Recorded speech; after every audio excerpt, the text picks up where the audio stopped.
Juan capítulo número 1. Vamos a las escrituras, por favor.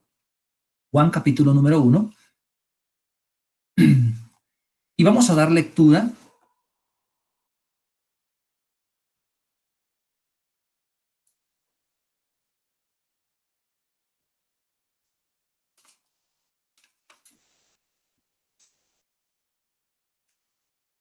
versículo número 11, 10, perdón, 10, 11 en adelante. Dice así la palabra del Señor. En el mundo estaba, estoy leyendo el versículo 10 del capítulo 1 de Juan, en el mundo estaba y el mundo por él fue hecho, pero el mundo no le conoció.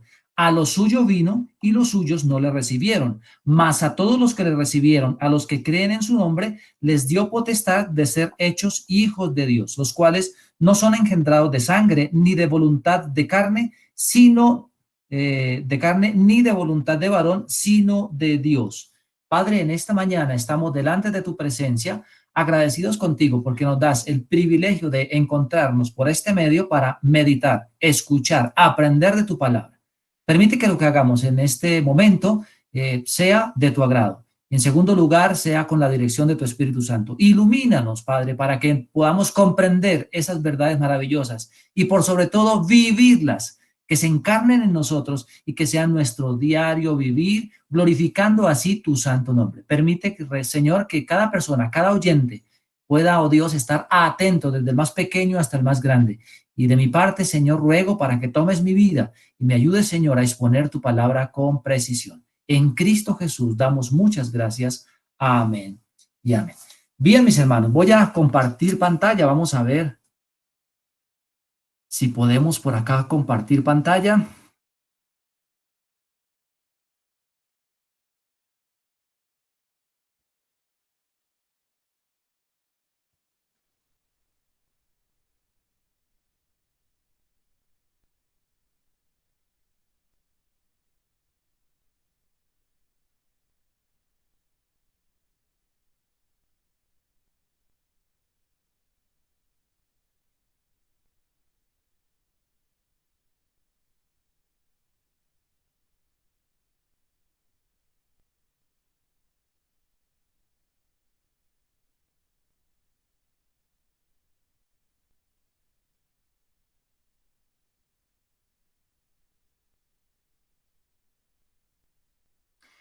Mis hermanos, ahí están viendo la presentación. Sí, señor. Bien, entonces vamos a iniciar. Si alguno, voy a pedirles el favor, si alguno no llega a ver la presentación o se llega a salir, le escribimos ahí al hermano Willy, que el hermano Willy me puede interrumpir, hermano, es una escuela dominical, podemos compartir, la idea es esa. Si hay preguntas, por favor, también las escribimos en el chat y pues bueno, como son preguntas de historia y geografía, se las dejamos a los pastores. A medida que podamos ir respondiéndolas al final, con mucho gusto, si no es posterior. Mis hermanos, hace un mes ya tuve la oportunidad y la buena fortuna de el privilegio de poder presentar a Jesús el Prometido, primera parte. Hoy vamos a ver Jesús el Prometido, segunda parte. Y nos hemos trazado una justificación y es esta. Estamos en un mundo que hace de la verdad bíblica una idea no trascendente y muy subjetiva. El verdadero evangelio se ha distorsionado y olvidado. Por lo tanto, nos es necesario recordar y reorientar la verdad bíblica de la venida del Mesías prometido por Dios. Recuerde que hace un mes, para recordar, para los que quieran ver la primera parte, aparece creo que ya en la página de la iglesia, pero esta segunda parte tiene que ver con el Mesías que Dios envió y el pueblo rechazó. En la pasada vimos que Dios había Dios había prometido un Mesías, un Salvador, y el pueblo anhelaba y lo esperaba ansiosamente. Como objetivo de la clase de hoy, vamos a recordar y reflexionar. Esa va a ser recordar para muchos y queremos que todos reflexionemos y aprender también para aquellos que de pronto no conozcan algunas de las partes de esta historia. Recordar y reflexionar a través de las evidencias históricas y bíblicas. Quisiera hoy tocar un poquito de historia, no tan profundo como lo toca el hermano Willy, pero sí quiero tocar evidencias históricas pero por sobre todo evidencias bíblicas de la venida del Mesías prometido, enviado por Dios y rechazado por su pueblo. Lo que prometió Dios, Dios lo cumplió. El Mesías que él prometió, sí lo envió. Dios lo envió, como lo vimos en la clase pasada que lo había prometido. Y el pueblo, tristemente, lo estaba esperando, pero lo rechazó. Ese es nuestro objetivo de la clase de hoy. El texto central fue el que acabamos de leer, el Juan 1:1, a lo suyo vino y los suyos no le recibieron. La verdad central, Jesús prometido y enviado de Dios y rechazado por su pueblo. Entonces, creo que la primera imagen, el primer dibujo, lo vimos en la clase pasada, que él vino como príncipe de paz, ¿cierto? Pero en este caso vemos la forma como el pueblo le rechazó. E iniciamos, mis amados hermanos. Entonces, quiero hablar un poquito sobre las evidencias históricas y bíblicas, pero antes de ello, muy seguramente esto será un recorderis para algunos, pero aquí sí quisiera que todos estuviéramos muy atentos a lo que voy a mostrar. Los 5 continentes: América, Europa, África, Asia y Oceanía. Y aquí podemos hacer una pregunta: ¿dónde se ubica la historia bíblica? ¿Dónde está? ¿En qué sitio? Podríamos hacer una pregunta. Les respondo, aquí, ahí les señalo, en el continente de Asia aparece parte de la gran historia bíblica. Recordemos que el Imperio Romano tocaba Europa, Asia y África. Y aquí lo vamos a ampliar un poquito, aquí lo vemos. Este era el Imperio Romano de la época de los tiempos de Jesucristo. ¿Sí? Roma, aquí estaba, aquí se ubicaba el emperador de la época, y todos estos eran los países conquistados por Roma. Y cada país, el César, en este caso el emperador César, estaba gobernando Augusto. De hecho, Augusto era el emperador de turno en la época de Cristo, y a cada uno de ellos, de cada país, colocaba presidente, por así decirlo, presidentes o gobernantes. En este caso, Judea, Jerusalén, que queda en este sitio, mírenlo, ya está un poco más cerca. Aquí había un Herodes, por así decirlo. Entonces, para que estemos atentos. Y comienzo el cuestionario. Yo quisiera que participáramos allá de sus casas. Para la época Palestina, en época de Jesús, se componía de las siguientes provincias. Vamos a ver. Entonces voy a revolverme nuevamente. Palestina, el país de Palestina quedaba aquí, en este sitio, el país de Palestina. El país de Palestina se componía por unas provincias. ¿Cuáles son esas provincias? Comienzo. A, Galilea, Samaria, Fenicia, Decápolis.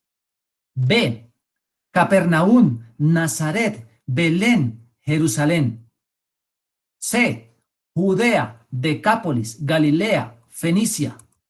Y D, Iturea, Galilea, Decápolis, Samaria, Perea y Judea. Quiero dar unos segundos para que ustedes en sus casas discutan cuál creen ustedes que es.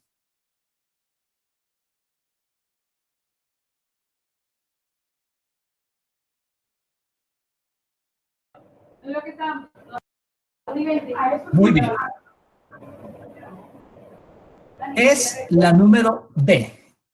Las provincias que componían Palestina era Iturea, Galilea, Decápolis, Samaria, Perea y Judea. Siguiente pregunta. Ahora las vamos a explicar un poco. ¿Quién de la familia de Herodes gobernaba Palestina cuando nació Jesús? Repito, recuerden, el emperador era, el título era César. En este caso, Augusto estaba como emperador. El emperador colocaba gobernantes en cada país. En este caso, Palestina era un Herodes. ¿Cuál o cómo se llamaba ese Herodes cuando en la época que nació Jesucristo? A, Herodes el tetrarca. B, Herodes Arquelao. C, Herodes el Grande. Y D, Herodes Felipe. Dejo unos segundos para que ustedes discutan en sus casas. Si digan que es A, B, C o D. Es la hermanita A. La A, bueno, vamos a ver. Es la número C. C, muy bien. Vamos a explicar despacio para que tengamos en cuenta. Entonces, vamos a la historia. Lucas capítulo 2, rápidamente, vamos allá. Lucas capítulo 2, versículos 1 en adelante. Dice así la palabra del Señor. Lucas capítulo 2. Buscamos por favor en sus casas. Lucas capítulo 2. Dice, aconteció en aquellos días que se promulgó un edicto de parte de Augusto César. Recuerden, el emperador de todo el imperio romano se llamaba Augusto, el título era César. Augusto era el emperador del imperio romano. Dice que este primer censo se hizo siendo Cirenio, gobernador de Siria, e iban todos a ser empadronados, cada uno a su ciudad, y subió de Galilea a la ciudad de Nazaret, a Judea, a la ciudad de David, que se llama Belén, por cuanto era de la casa de la familia de David, para ser empadronado con María, su mujer desposada con él, la cual estaba encinta. El gobernador era Herodes. Entonces aquí tenemos a Augusto, que era el emperador, y Herodes, que era el gobernador de Palestina. Palestina correspondía 6 provincias: Judea, Perea, Samaria, Decápolis, Galilea y Ituria. Ahí está la respuesta inicial. Repito, Ituria, Galilea, Decápolis, Samaria, Judea, Perea. Pero el gobernador, Herodes en este caso, Herodes el Grande, solamente gobernaba 5 de ellas, que era Perea, Judea, Samaria, Galilea e Ituria. Recordemos un poco que Samaria era una mezcla entre judíos y gentiles. Por lo tanto, los judíos que vivían en Judea, los judíos que vivían en Galilea, nunca querían ni se hablaban con estos que habían en Samaria. Ellos preferían pasar por otro lado cuando el templo de Jerusalén estaba aquí. El templo, perdón, estaba aquí en Jerusalén. Y ellos cuando venían a adorar, preferían pasar por otros lados, pero jamás pasar por Samaria por no hablarse con ellos. Perros, les decían, de hecho. Muy bien. Herodes el Grande fue puesto por Augusto César como gobernador de Palestina en esa época. Este gobernador, Herodes el Grande, era de Idumea, aquí abajo, esta provincia pegada contra Egipto, de hecho.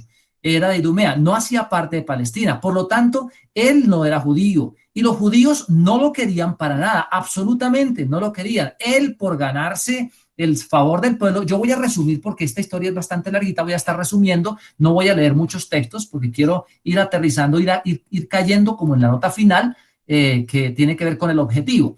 Pero él, por ganarse el favor del pueblo, recuerden, en la clase pasada yo les dije que los babilónicos habían destruido el templo, y aquí Herodes el Grande construye el templo en Jerusalén, un templo que dura construyéndolo 46 años, hecho de mármol y de oro, y le pintó en la pared de oro una vid. Ellos sabían que era el pueblo escogido por Dios, entonces Herodes les complació. Aún así, no lo querían mucho, no lo querían.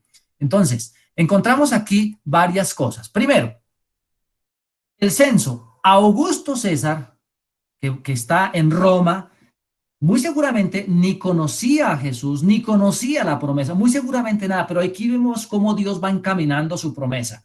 Da un edicto, dice, aconteció que en los días se promulgó un edicto, que todo el mundo fuera censado. Como José vivía aquí en Nazaret, José y María vivían en Nazaret, recuerden que ella estaba encinta, ellos tienen que viajar a Belén. Y es allí donde sucede el nacimiento. Entonces, aquí coloco estas flechitas para que vayamos mirando que probablemente fue el recorrido. Recuerde que ellos no atravesaban por Samaria. Este fue el recorrido. Aproximadamente José tuvo que caminar con María casi en los días del alumbramiento, en los días finales del alumbramiento, aproximadamente 130 kilómetros. Quiere decir que si estamos aquí ubicados, para los que vivimos aquí en Faca o conocemos algo de Facatativá y sus alrededores, es una distancia como de Facatativá a Honda, a pie, o de Facatativá casi llegando a Melgar. Quiere decir, mis hermanos, que eso fue lo que caminó. No habían buses, no había Transmilenio, no había avión. Por lo tanto, eso se hizo a pie, caminando, días, eran día y noche. Entonces, para que tengamos en cuenta que eso no fue nada fácil. Recordemos que allí sucede el alumbramiento.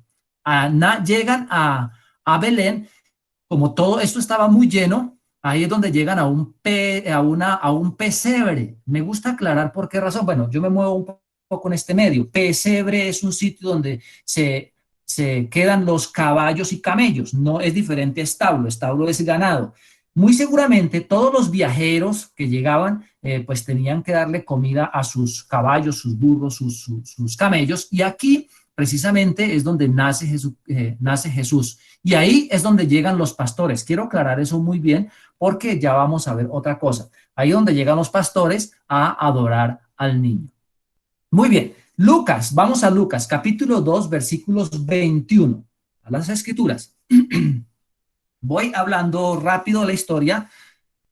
Lucas capítulo 2, versículo 21. A Jesús no le tocó fácil, a José no le tocó fácil, y quiero que eso quede bien claro. A María no le tocó fácil. Esto por ir desbaratando un poquito el pensamiento de hoy de que usted es hijo del Rey de Reyes, entonces puede pedir y hacer porque él fue el hijo del Rey de Reyes. Él vino, sufrió y vivió de pronto peor que nosotros en la vida cotidiana. Versículo 21. Cumplidos los 8 días para circuncidar al niño, le pusieron por nombre Jesús. Fíjese, 8 días después es circuncidado el niño.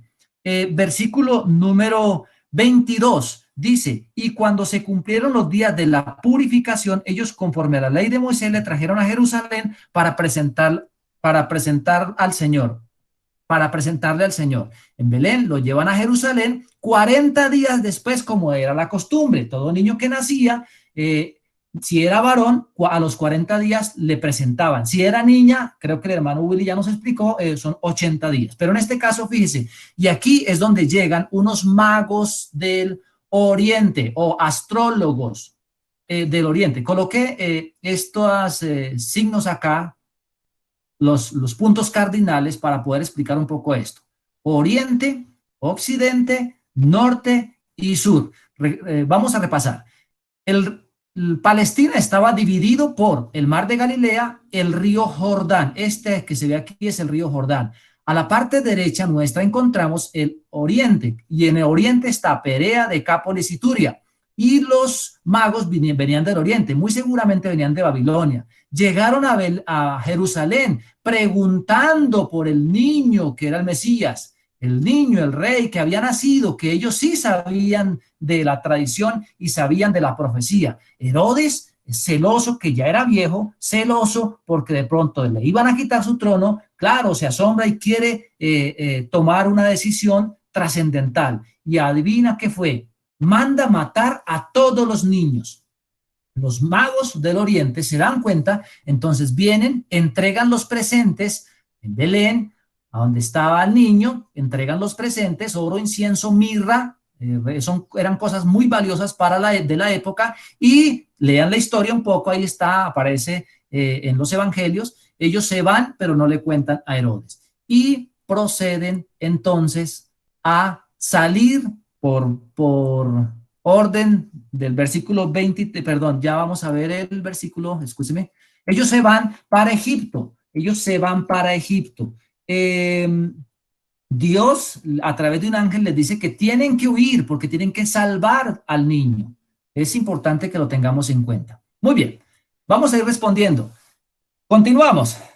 Con el paso del tiempo, Herodes el Grande muere. Herodes el Grande fallece. Le quedan 3 hijos. Estos 3 hijos se reparten las provincias. Y aquí aparece Herodes Felipe. Felipe comienza a gobierna Ituria. De hecho, Felipe en la historia fue el Herodes más correcto, Él estaba casado. Ya tengan presente eso, que ya les cuento por qué pasó. Sigue el siguiente hijo de Herodes el Grande fue Herodes el tetrarca o Antipas, que aparece en las escrituras. Gobernaba Galilea y gobernaba Perea. Este fue el que le quitó la mujer al hermano Felipe, y Juan el Bautista lo acusaba por eso, y Herodes el tetrarca o Antipas fue el que mandó matar o decapitar por petición de Herodia, su mujer, a Juan el Bautista.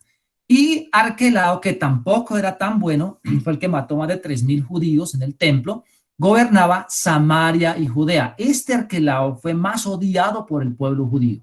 No lo querían absolutamente para nada.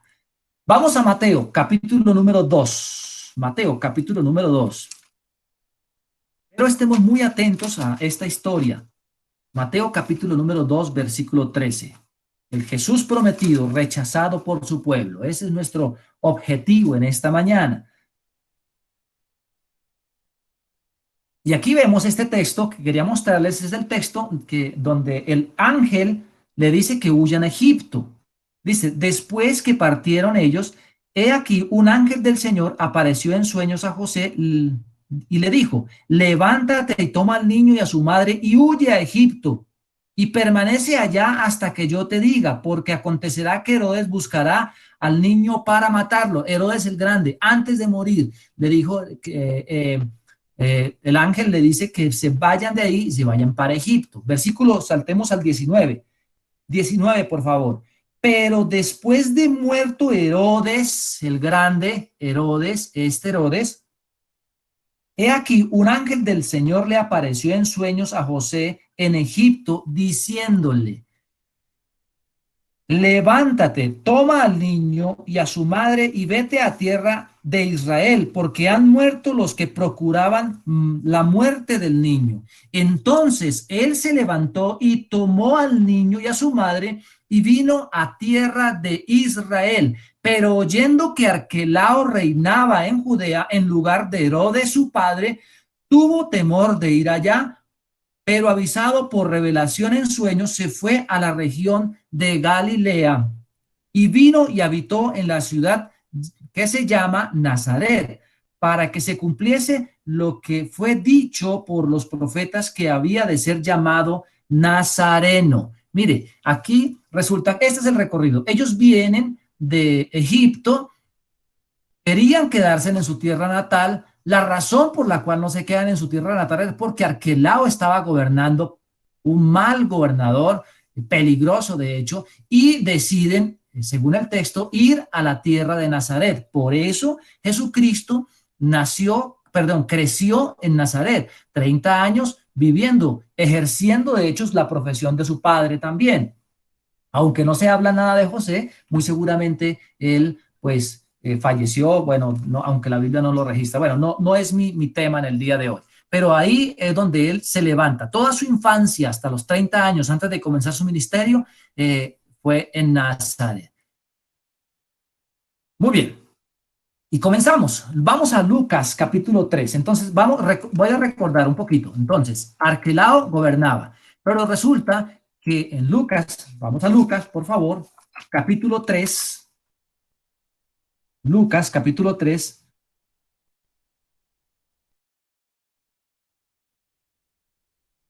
En Lucas dice que en el año 15º del imperio de Tiberio César, escuche, ya no está Augusto. Augusto no está. El siguiente César, o el César que comienza a gobernar todo el imperio romano, ya es Tiberio. Ya es Tiberio César. Y este Tiberio César, para que si ustedes siguen leyendo, voy a resumir rápidamente. Por cuestiones de que los judíos que estaban aquí en Judea y los samaritanos, y los samaritanos, no sé si alguien me iba a decir algo, los samaritanos no querían a Arquelao. Este Tiberio César quita a Arquelao y pone a Poncio Pilato. Ahí está bien porque estoy mostrando ese. Poncio Pilato comienza a gobernar Samaria y Judea en reemplazo de Arquelao. Bien, muy bien. No sé si alguien estaba diciendo algo. Muy bien, entonces continuamos. Voy a dar algunas cosas rápidamente acá que muy seguramente son pueden ser cronológicas, pero sucedieron. Lo que quiero es decir la manera como el pueblo de Israel rechazó al Mesías. Comenzamos con el ministerio de Jesús. 30 años, Jesucristo comienza su primer año. Fueron 3 años de ministerio, su primer año. Y él viene aquí, a este sitio. En este sitio, en el Jordán, es donde Juan bautiza a Jesucristo. Y comienza a suceder varias cosas. Y que es lo que quiero que hablemos un poco. Comienza o suceden varias cosas en el transcurso del ministerio de Jesús. Es la predicación de Juan el Bautista, el bautismo de Juan el Bautista, la tentación. Recuerde que aquí en este sitio es cuando Jesús llama a sus primeros discípulos, que esos discípulos, eran dos que estaban con Juan el Bautista, que era Pedro y Andrés. las bodas de Caná, Jesús y Nicodemo, y resulta que Jesús se atreve a pasar por Samaria, recuerden de la mujer samaritana, para ir a Nazaret, que fue su sitio de crecimiento. Vamos a Lucas capítulo 4, eso rápidamente, pero vamos a Lucas capítulo 4, versículo 16. Y dice así la palabra del Señor. Vino a Nazaret en el primer año, ¿cierto? Terminado el primer año. Vino a Nazaret donde se había criado y en el día de reposo entró en la sinagoga conforme a su costumbre y se levantó a leer. Bien, voy a pedirles el favor a los pastores que estén muy atentos porque a veces uno en medio de de la escuela dominical o de la charla no está uno acostumbrado a los medios y a veces se equivoca uno con el decir. Por favor, gracias por la aclaración de la niña, me estaba pensando en eso. Gracias por la aclaración. Muy bien. Vino y se levantó, dice, como era su costumbre, a leer. Era la costumbre de ellos de que en la sinagoga alguien tomaba el rollo, leía el rollo y se sentaba. Y fíjese, y se le dio a Jesucristo, estamos hablando de Jesucristo, el libro del profeta Isaías, y habiéndolo abierto, el libro halló un lugar donde estaba escrito, leo, el Espíritu del Señor está sobre mí, por cuanto me ha ungido para dar buenas nuevas a los pobres, me ha enviado a sanar a los quebrantados de corazón y a pregonar libertad a los cautivos y vista a los ciegos, a poner en libertad a los oprimidos, a predicar el año agradable del Señor. Quiero que saltemos al versículo 28, lo pueden leer despacio en su casa. Quiero aterrizar aquí. Al oír de este pensamiento, al oír estas cosas, versículo 28, todos, dice, todos en la sinagoga se llenaron de ira. Comenzamos el rechazo. Se llenaron de ira y levantándose le echaron fuera de la ciudad y le llevaron hasta la cumbre del monte sobre la cual estaba edificada la ciudad de ellos para despeñarle, dice, mas él pasó en medio de ellos y se fue. En su propio pueblo, escuchen, en su propio pueblo, Nazaret, lo vio crecer 30 años y él nunca lo reconocieron en su pueblo como el Hijo, el Mesías enviado por Dios. Qué triste, me conmueve porque y es doloroso de hecho. Muy bien. Mateo, vamos a Mateo. Capítulo número 4. Versículo número 13. Versículo número 13. Hice un paralelo entre los evangelios para ir construyendo parte de esta historia. Y mire lo que sucede. 13. Y dejando a Nazaret, no lo querían, y dejando a Nazaret vino y habitó en Capernaum, ciudad marítima en la región de Zebulón y Neftalí. Miremos por favor la gráfica, ahí. Entonces, no lo querían en su tierra, tuvo que salir, entonces se va y habita en Capernaum.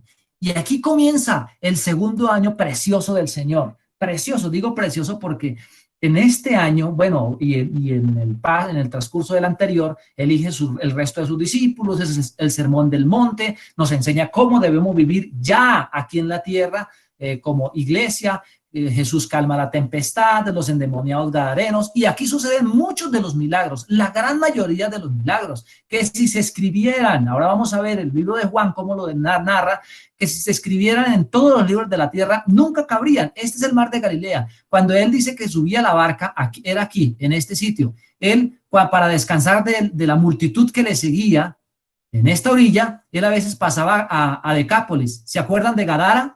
Los endemoniados gadarenos, aquí sucedió esa historia. O a veces iba a Itur y desembarcaba en Betsaida. Aquí también hizo muchos milagros. Entonces, y volvía nuevamente al sitio, a Capernaum, a todo este sitio. Cuando él está haciendo, algunos teólogos lo llaman el año de la popularidad, pero yo lo llamaría la forma como Dios revela a su Hijo el poder, que él sí era el Mesías. Las parábolas, todo lo que sucedió. Quiero que vayamos a Juan capítulo 21, versículo 25. Juan 21, 25. Ojalá pudiéramos marcar ese texto y recordarlo. 21, 25. Juan. Dice así la palabra del Señor. Y hay también otras muchas cosas que hizo Jesús, las cuales, si se escribieran una por una, pienso que ni aún en el mundo cabrían los libros que se habían de escribir. Amén. Cierra Juan el Evangelio. Y podemos decir que estas, lo que estoy nombrando aquí, son pocas de las muchas cosas que hizo Jesucristo. Vamos a Mateo, capítulo número 11. Los estoy llevando por las escrituras, mi hermano, por todos los evangelios. Mateo, capítulo 11, versículo 20 al 24. 11, 20 al 24. Escuchen, en ningún otro lugar del mundo, de la historia, de hecho, para que tengamos esto en cuenta, mis hermanos, de la historia, de hecho, no ha habido milagros tan grandes como sucedió en Capernaum, como sucedió en Corazín, en Betsaida, en estas ciudades, en todas estas ciudades. Y mire lo que dice el Señor, de pronto hasta triste. Entonces comenzó a reconvenir a las ciudades en las cuales había hecho muchos de sus milagros, porque no se habían arrepentido, un año completo de milagros, y no se habían arrepentido. Y dice el Señor, ay de ti, Corazín, ay de ti, Betsaida, porque si en Tiro y en Sidón se hubieran hecho los milagros que han sido hechos en vosotras, tiempo ha que se hubieran arrepentido en silicio y en ceniza. Mire dónde queda Tiro y Sidón, hermanos, fuera de Galilea, arriba en Fenicia, Tiro y Sidón, lejos, fuera de Palestina. Si en Tiro y Sidón se hubieran hecho esos milagros, dice Jesús, seguro se hubieran arrepentido. Y sigue diciendo, versículo 22, por tanto os digo que en el día del juicio será más tolerable el castigo para Tiro y para Sidón que para vosotras. Versículo 23, y tú, Capernaum, mire que era la otra ciudad donde Jesús habitó, y tú, Capernaum, que eres levantada hasta el cielo, hasta el Hades, dice, será abatida, porque si en Sodoma se hubieran hecho los milagros que han sido hechos en ti habría permanecido hasta el día de hoy. Recuerden que Sodoma fue destruida. En Sodoma nunca se hicieron los milagros que se hicieron en Capernaum. Jesús les dice, si en Sodoma se hubieran hecho estos milagros, ellos se hubieran arrepentido. Ustedes no lo han hecho. Triste, rechazado nuevamente por su pueblo, por la gente que lo vio. Mateo, bueno, ahí aparece, vamos a Juan, perdón, Juan 6:26, Juan 6:26, Juan 6:26. Y mire lo que dice el Señor. Pueden leer la historia completa, pero está dentro de ese mismo tiempo. Juan 6:26. Respondiendo Jesús les dijo, de cierto os digo que me buscáis, no porque habéis visto las señales, sino porque coméis el pan y os saciasteis. Qué triste. Y aún así Dios tiene compasión, aún así Dios tiene misericordia y sigue haciendo los milagros, sigue ayudando, sabiendo que este pueblo iba solo por la comida, por la comida. Espero no sea el caso de nosotros en el día de hoy. Aquí pudiésemos nosotros ir aprendiendo y sacando muchas cosas. Buscamos de Dios de qué manera le buscamos, solo por llenar nuestros vientres, solo por buscar nuestra complacencia, solo porque Dios me supla mi necesidad, solo porque Dios me sane, no para su gloria y para su honra, no para reconocerle que Él sí es el Mesías, que Dios envió para que muriera por mis pecados. Es algo que pudiésemos ir aplicando. Muy bien, vamos al siguiente año. El siguiente año tiene que ver ya con el año de la muerte. Jesús va a Nazaret, de Nazaret va a Jerusalén. Ya en el último año, Jesús nuevamente es rechazado, muere Juan el Bautista ese año, continúa, bueno, sigue haciendo milagros, la transfiguración sucede ahí, la confesión, los obreros de la viña, la entrada a Jerusalén. Seguimos aquí de manera rápida, la purificación del templo, los labradores malvados, la parábola de las fiestas de boda. Jesús acusa a los escribas y fariseos fuertemente porque él ya llega aquí a Jerusalén y comienza la acusación fuerte. Él habla de las señales antes del fin y cuando muere. Vamos a Mateo, capítulo 27. Mateo 27.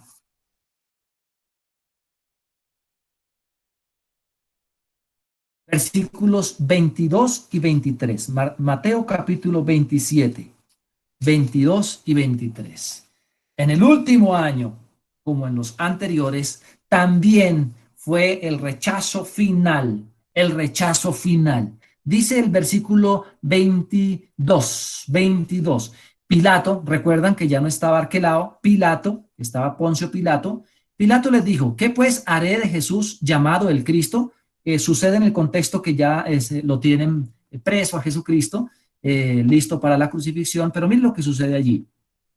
Todos le dijeron, sea crucificado. El pueblo entero, sus dirigentes, los fariseos, los escribas, todos, los saduceos, de hecho, que eran los dos grupos religiosos que estaban ahí, se unieron, que nunca se querían, de hecho, los fariseos y los saduceos nunca, eran dos grupos religiosos de la época que nunca se querían, pero aquí estos dos grupos se unieron para matar a Jesús.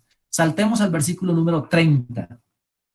Y escupiéndole, tomaban la caña y le golpeaban en la cabeza. Versículo 31. Después de haberle escarnecido, le quitaron el manto, le pusieron sus vestidos y le llevaron para crucificarle. El Mesías prometido por Dios, el Mesías anhelado por el pueblo, esperado por el pueblo, enviado en este caso por Dios. Dios cumplió la promesa que dijo desde la antigüedad que iba a enviar al Mesías. Aquí el pueblo lo rechaza. Esperado por el pueblo, por el Dios lo envía y el pueblo le rechaza. El pueblo le rechaza. Mis hermanos, me quedan 20 minutos. En estos 20 minutos quisiera que meditáramos en algo. Y mis amados hermanos y amigos que me escuchan en esta mañana, este fue un brochazo rápido y grande. Espero me hayan podido comprender. Quedaron muchas cosas pendientes, pero quisiera que nos ubicáramos en Mateo capítulo 12, versículos 1 al 12. Y aquí lo tengo. Voy a leerlo despacio, porque quiero que nos ubiquemos. Este es días antes de que Jesús fuera crucificado. Días antes de que Jesús fuera crucificado. Dice esta parábola y la dice pensando en esos fariseos, pensando en esos líderes religiosos de la época, pensando también en el pueblo. Dice esta parábola, Mateo capítulo 12. La he colocado aquí en pantalla para que podamos, por favor, estar atentos. Marcos capítulo 12, versículos 1 al 12. Entonces comenzó Jesús a decirles por parábolas. Un hombre plantó una viña, la cercó de vallado, cavó un lugar, edificó una torre y la arrendó a unos labradores y se fue lejos. Quiero que estén atentos a esto. Primero, un hombre plantó una viña, un viñedo, un cultivo de uvas, la cercó, o sea, le puso un vallado, la cercó para que nadie entrara. Le puso un lagar, que es el sitio donde se procesa la uva, y edificó una torre de vigilancia. Fíjese, eso hizo el hombre, la dotó. ¿Por qué? Él quiso, él es el dueño, él quiso que fuera así. Pero mire, la arrendó. Quiero que estén muy atentos a esto. Primero, el hombre que planta la viña es el dueño de todo. La arrendó. No, estos arrendatarios no son el dueño de la viña. A unos labradores y se fue lejos. Dice el versículo 2, y a su tiempo envió un siervo. ¿Quién lo envió? Pues el dueño de la viña. Un siervo a los labradores. Y dice el texto, para que recibiese de estos el fruto de la viña. Versículo 3, mas ellos, quienes, los arrendatarios, tomándole, le golpearon y le enviaron con las manos vacías. Versículo 4, volvió a enviarles otro siervo, pero apedreándole, le hirieron en la cabeza y también le enviaron afrentado. Versículo 5, volvió a enviar otro y a este mataron y a otros muchos, golpeando a unos y matando a otros. Mis hermanos, paremos acá, ahora les muestro el resto de textos. ¿No les recuerda a ustedes algo del pasado? Los labradores son los judíos, los líderes judíos, los religiosos, los sacerdotes, los ancianos, el pueblo mismo. Los siervos son los profetas que antecedieron a Jesús. Los enviados por el dueño de la viña, y ellos, el pueblo que fue escogido por Dios, le rechazó. Recuerden en la clase pasada que yo les decía cómo el pueblo una y otra vez rechazaron a Dios, y Dios siempre les envió profetas. Les recuerdo Isaías fue asesinado. Les dije que había sido aserrado, partido en dos. Jeremías y Zacarías murieron apedreados por el pueblo. Amós fue golpeado y después de esa golpiza que le dieron murió. Miqueas fue golpeado en la cara varias veces. Juan el Bautista, ¿recuerdan quién lo mató? Juan el Bautista fue decapitado y hoy se encontraban ante el Hijo, ante el Hijo. Mire, siguientes versículos 6, 7 y 8. Por último, teniendo a un hijo suyo amado y enviado, también a ellos diciendo, tendrá respeto a mi hijo, dice el dueño de la viña. Mas aquellos labradores dijeron entre sí, este es el heredero, venid, matémosle y la heredad será nuestra. Y tomándole le mataron y le echaron fuera. ¿No le recuerda a Cristo? ¿No nos recuerda a Cristo? Le mataron y aparte de eso, le sacaron, lo mataron fuera de Jerusalén. Fuera. El único. No hay otro como él. Era el único. No hay otro de su especie, por así decirlo. No sé si pudiera decirlo de esta manera, pero no había, era unigénito. Le mataron, le mataron. Versículos 9, 10, 11 y 12. ¿Qué pues hará el Señor de la viña? Vendrá y destruirá a los labradores y dará su viña a otros. Versículo 10. Ni aún esta escritura habéis leído, la piedra que desecharon los edificadores ha venido a ser cabeza del ángulo. El Señor ha dicho esto y es cosa maravillosa a nuestros ojos. Y procuraban matarle porque entendían que decía contra ellos aquella parábola. Pero, escuche, mira, aquí lo subrayé, temían a la multitud y dejándole se fueron. ¿Quiénes? Los líderes religiosos. Ellos sabían que Jesús estaba diciéndoles de esto, de su rechazo, de que no creían en él, de que era el Mesías, y le tenían más miedo a la multitud que al Mesías mismo. Qué triste, qué triste. Más miedo a la multitud, más miedo a la gente que al Dios mismo. Prefirieron matarle, querían quitarle su gloria, quitarle su viña, adueñarse de ella, adueñarse de ella.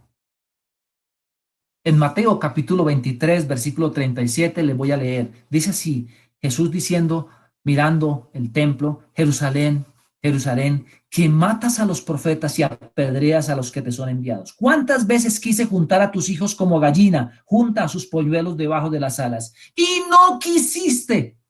Qué triste. Rechazado por su pueblo, enviado por Dios, rechazado por su pueblo. Dios les quitó la viña. Dios les quitó la viña a este pueblo y nos la entregó a nosotros, el pueblo gentil. Recuerde que 70 años después, este texto da para una predicación espectacular, pero quiero sacar algunas cosas con relación a la enseñanza de esta mañana. En el año 70 después de Cristo, recuerden que este templo fue destruido, no quedó piedra sobre piedra, sí, el sistema religioso desapareció y de hecho hoy no existe ningún sistema religioso, no hay quien pueda trazar una línea y decir, oiga, ven, yo vengo del linaje de Leví, falso, ya no se puede, fue destruido, su templo fue destruido, su templo no ha sido construido más, su lujoso templo no ha sido construido.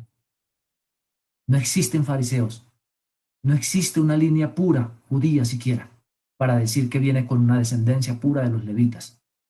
Su sistema fue acabado después del año 70. Y les espera, escuche esto, el juicio final, el juicio final. Les espera el juicio final. Hoy la humanidad pretende sacar a Dios de su trono. Hoy, erradicarlo del universo, erradicarlo de sus vidas. Un comentarista dijo lo siguiente, ¿acaso con sacar a Dios de sus vidas podemos adueñarnos del destino eterno y controlar lo que viviremos en esta vida? ¿Acaso podemos hacer eso? Me recuerda, viene a mi mente el Salmo 24, que dice, de Jehová es la tierra y su plenitud, el mundo y los que en él habitan. Y eso implica usted y me implica a mí. Sea creyente o no sea creyente, el dueño de la vida se llama Dios. El dueño de la vida se llama Dios. Y un día pedirá cuentas. Un día enviará a su hijo pero ya no como príncipe de paz, sino hacer justicia, hacer justicia. La piedra que desecharon, la piedra que desecharon vendrá. Hoy muchos, de hecho, temen esta parábola y quiero, mis amados hermanos y amigos, no piensen en otras personas, piensen usted. Esta parábola está dirigida a usted y a mí. Hoy muchos temen más a las personas, quieren ganar el mundo más que a Dios, quieren honrar al mundo más que a Dios. Le tenemos miedo al qué dirán por seguir a Cristo y queremos agradar al mundo y no agradar al dueño de la viña. Él nos puso en esta viña para dar fruto. Bueno, la viña no voy a dar explicaciones profundas, pero es la iglesia para dar fruto. Y el fruto es para su gloria, no es para mí, es para su gloria. ¿Qué está haciendo con los dones? Mi pregunta, amado hermano, ¿cómo está sirviendo en esta pandemia al Señor? Amigo que me escucha y no tiene a Cristo en su corazón, ¿qué está haciendo usted con su vida? Usted por cada palabra, por cada acción, tiene que dar cuenta delante de la presencia del Señor. ¿Qué está haciendo usted con su vida? Y voy a terminar con dos textos. El texto que iniciamos, a lo suyo vino, a su pueblo vino, y su pueblo no le reconoció, no le reconoció. Pero hay un consuelo. Dios encaminó esto para bien. Su muerte fue necesaria para salvarnos de la ira de Dios, del infierno eterno, de la ausencia de Dios en la eternidad. Mas a todos los que le recibieron, los que creen en su nombre, les dio potestad de ser hechos hijos de Dios. Quiere decir que hoy hay una oportunidad. Si usted hoy está sin Cristo, piense en esto. O piense usted de qué lado está. Hermano y amigo que me escucha, piense de qué lado está. Del lado de los labradores que quieren buscar su gloria y que han desechado la piedra angular, o del lado de los que buscamos la gloria de Dios y los que hemos creído en el Señor. Solo hay dos lados en esta vida.